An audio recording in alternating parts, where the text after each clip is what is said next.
we're taking a closer look at Knoxville Mayor Indya Kincannon's proposal to put a half-cent local option sales tax increase on the November ballot. Yeah, the mayor says that if approved, the tax could raise $47 million for affordable housing, neighborhood investments, and maintenance of city parks. Right now, more people are moving here, the number of visitors is skyrocketing, and our infrastructure is being pushed to its limits. Most communities in Tennessee, including 5 neighboring counties, have already optimized their local option sales tax over the past few decades to generate much-needed local dollars. I want to give Knoxville residents the same choice. 6 on Your Side reporter Kayla Preck spent the day out and about gauging opinions of people in Knoxville who may be voting on this in the fall. Yeah, Kayla joins us now here in the studio. So Kayla, what did you find out?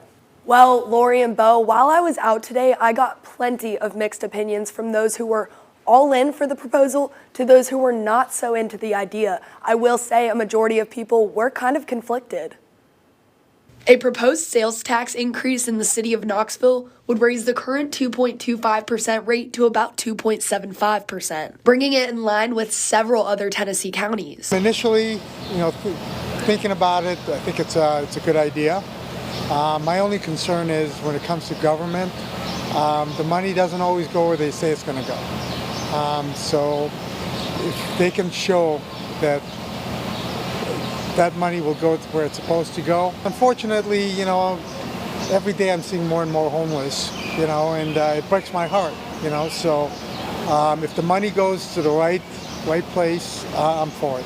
The city of Knoxville released a breakdown of how the revenue would be spent each year. $10 million for affordable housing, $5 million for facilities and maintenance, $12 million for road paving and greenways, $10 million for parks, and another $10 million for sidewalks and traffic calming. I'm actually a very large advocate for sidewalks, especially in some of the outskirts of towns, like in Bearden on the north side of I-40. There's entire neighborhoods that don't have any sidewalks. So if we could have something like that and have affordable housing mixed with that urban improvement, that would be incredible. Groceries will be exempt from the raised sales tax, along with baby diapers, formula, and wipes that are currently exempt. In general, I oppose it, but if it happens, it happens, and if we see it going towards good things, then I support it.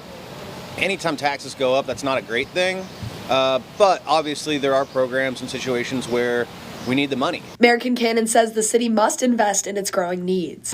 I think Knoxville is a very progressive town, and that's part of the reason why I moved here. I'm not from Tennessee, but I really love the vibe and the culture of Knoxville, and part of the reason why is because Knoxvillians always love to help people, and it's the volunteer state, so why not volunteer a half a cent, The next step in this proposed tax hike is a city council workshop that will likely happen next Thursday, allowing the council to become more informed on their decision. Lori?